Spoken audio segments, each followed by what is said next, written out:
as possible. Now, the first part will make the bridge from September's session number 1 and set the scene for the case study review of part 2 of today's session. Our first presenter is an engineer, a planner, practitioner with over 35 years experience.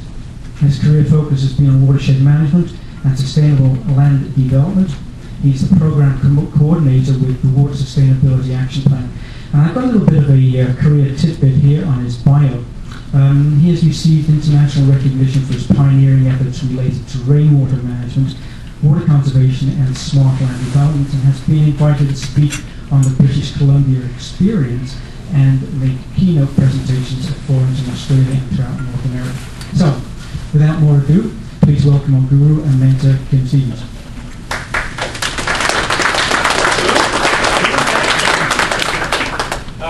First of all, who is new from last time? Oh, quite a few of you. Okay, that's good. Okay, so it's a good thing we're going to do a bit of bridging here. So again, yeah, my name is Kim Stevens, and of course, this is not a conference or a seminar or a workshop. I mean, this is continuing education, and but the focus is on creating our future. And good to see you back, Tom. Okay, and at the same table, the Nanaimo table. Good. So, visualizing what you want this place to look like in 50 years. That's really our message here. Whoops.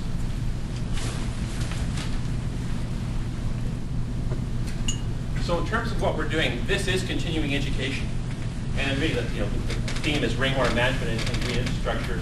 And right now, the island is the pilot for what we're calling a collaborative and inclusive approach to continuing education. And so it's not talking at or presenting at, it's actually teaching. And of course, when we started this concept, we thought it would be more of a small group approach, but there's so much interest in what we're in the topics that all of a sudden you have a big group, and it does change the way you approach it. But right now, for this year, there's 3 elements to the program.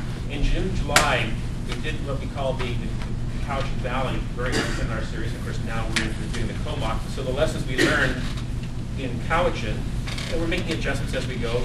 And last Friday, we had what we call the Cowichan Valley Water Balance Model Forum. So those of you who were here last time, you recall when Kate Miller from the Regional District was here and she explained what we hope to accomplish here. And I'll elaborate on that as I go along here. Because in terms of rolling out of the Cowichan series into something here, am I blocking your view at all? No, good, okay. What we did was we actually brought together developers, municipalities, and local government. Because part of what we're trying to do here is give this consistent messaging in terms of what we're trying to accomplish. And so, the original concept was, well, we'll have a water balance model hybrid workshop. It'll be by invitation, 20 individuals plus us, so close to 30 people. Well, the by invitation thing kind of mushroomed out of control, and the capacity of the regional district is 60 people. So that tells you what kind of interest there is there. And out of that group, about a quarter were from local government. About a quarter of that group of 50 plus people were from the developers themselves. And the other half were their consultants. And what we'd asked 3 willing volunteers, developers, to use the water balance model to apply to their particular project and then report out on their experience. So it was very much an inclusive bottom-up approach. And it's established a provincial precedent, which we're now going to adapt what we learned last week and what we'll do early next year in Metro Vancouver. So the lessons we're learning on Vancouver Island, we are applying elsewhere. So in terms of the team today, well, I'm the team leader in terms of this educational approach. In terms of the Comox Valley organizing team, well, you've already met Derek and Kevin Lagan, the city engineer. Want to stand up there, Kevin? And, morning, everyone. Thanks for coming. And where's Craig? Director Craig, and then of course, Sandy's in Las Vegas this weekend, right? And we couldn't get the video conferencing link up in time, could we? No, okay.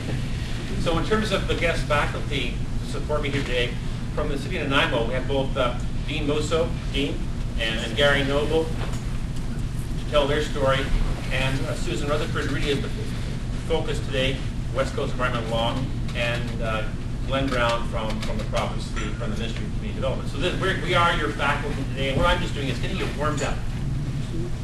Glenn, do you want to just,